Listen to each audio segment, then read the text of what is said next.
खून की प्यास पार्ट 2। और उसके बाद वो जंगल एक बार फिर से सुमन की चीखों से गूंज उठा। लेकिन आज की रात सुमन की चीखों को सुनने वाला वहां पर कोई भी नहीं था। अगर वहां पर कोई मौजूद था तो बस हरिया, जो कि अब एक भेड़िए में बदल चुका था। सुमन के बालों को पकड़कर घसीटते हुए वो जंगल के बीचों बीच एक जगह पर ले जा रहा था। अगली सुबह गांव में। अरे भाई, पता नहीं क्या बात है, अपने गांव का हरिया किसान और उसकी पत्नी सुमन दोनों गायब हैं। दोनों का कोई अता पता नहीं। अरे कैसी बातें कर रहे हो भाई, ये कब हुआ हैं? अरे पूरे गांव में खबर फैली पड़ी है। कल रात को दोनों खेत की तरफ जा रहे थे, लेकिन लौटकर आए ही नहीं। तो हो सकता है अपने खेत पर होंगे। पूरा गांव ढूंढ कर आया है भाई। जानते हो क्या मिला वहां पर? क्या हुआ भाई? क्या मिला? बताओ हमें, क्या मिला? अरे हरिया की पत्नी सुमन के कपड़े पड़े हुए थे। शरीर का एक एक कपड़ा फटा हुआ झोपड़ी के बाहर पड़ा था, लेकिन दोनों पति पत्नी का कोई पता ठिकाना नहीं था। अरे भाई, लेकिन उसका जो दोस्त है ना रामू किसान, उससे पता करके आते हैं ना। अब तक तो दोनों साथ ही खेत पर जाया करते थे। हाँ, हमें उसके घर जाना चाहिए भाई। चलो वहाँ चलते हैं, चलो। वो सारे लोग रामू के घर पर पहुंचते हैं। रामू अपने घर के बाहर बैठकर हुक्का पी रहा था। आज सारे के सारे लोग टोली बनाकर मेरे घर क्यों आ रहे हैं? क्या कोई मर गया क्या भाई? अरे कैसी बातें कर रहे हो? तुम्हारा सबसे अच्छा दोस्त हरिया और उसकी पत्नी गायब है और तुम यहाँ बैठकर हुक्का पिए जा रहे हो हैं? रामू ने अजीब सी नजरों से उन सब गांव वालों की तरफ देखा, जिसकी वजह से वो लोग एक बार के लिए डर गए। गायब है? अरे गायब नहीं है, मुक्ति मिल गई है। उन दोनों को मुक्ति मिली है। इस दुनिया में आकर हर इंसान पाप करता है और उसे उसके पापों के लिए मुक्ति मिलना बहुत जरूरी है। अरे ये कैसी बहकी बहकी बातें कर रहे हो भाई हैं? और इसका चेहरा अजीब सा क्यों लग रहा है? लगता है दोस्त के मरने का गम बैठ गया है। पागल हो गया है शायद ये पागल। ये बात सुनते ही रामू चीख कर जोर से चिल्लाते हुए कहता है, पागल मैं नहीं हूँ, पागल तुम सब हो। और ये शैतानी जंगल अब तुम में से किसी को नहीं छोड़ने वाला, सबको खा जाएगा। याद रखना मेरी बात। शैतानी जंगल? कैसा शैतानी जंगल? लगता है रामू पागल हो चुका है।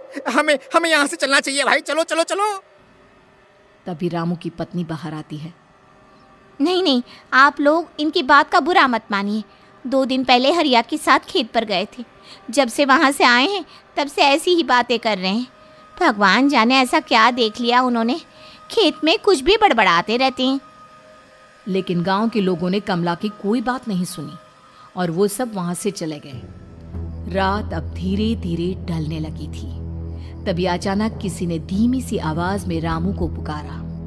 रामू, आ जाओ, मैं तुम्हारा इंतजार कर रहा हूँ। और सुनो, अपनी पत्नी को साथ लेकर आना, नहीं तो काम अधूरा रह जाएगा।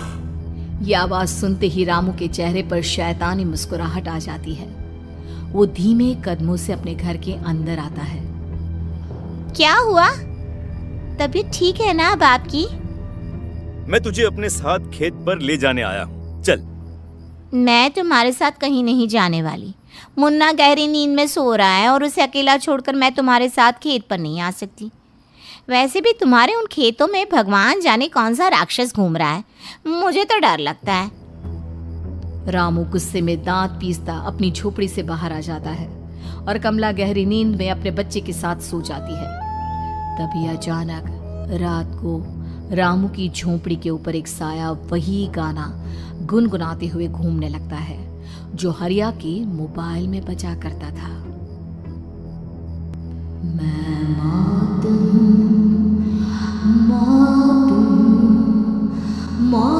जो पसरी है चारों ओर, जो आएगी कहीं से भी निगल जाएगी सबको। मैं मौत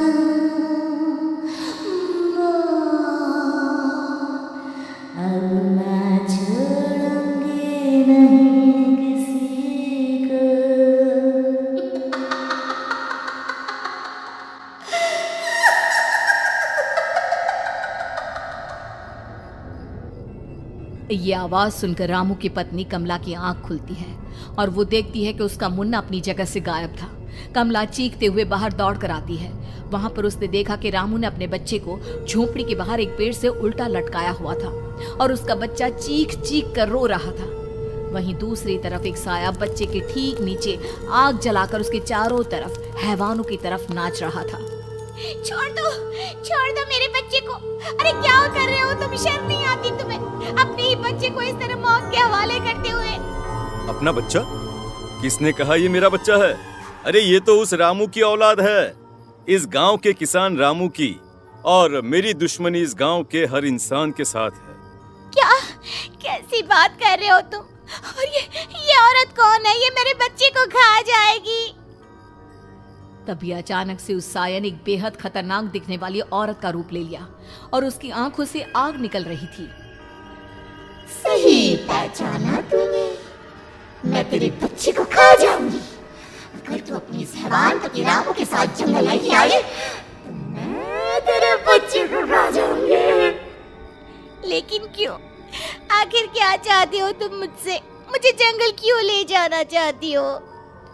औरत बुरी तरह से ठहाके मार मार कर जोर जोर से हंसने लगी और साथ में रामू भी। ये तो तुझे वहाँ चलने के बाद ही पता चलेगा ना। अगर तू नहीं आई तो थोड़ी देर में तेरा ये बच्चा आग में जलकर मर जाएगा। चल जल्दी। नहीं नहीं, मेरे बच्चे को छोड़ दो। तुम जहाँ कहोगे मैं तुम्हारे साथ चलने के लिए तैयार हूँ।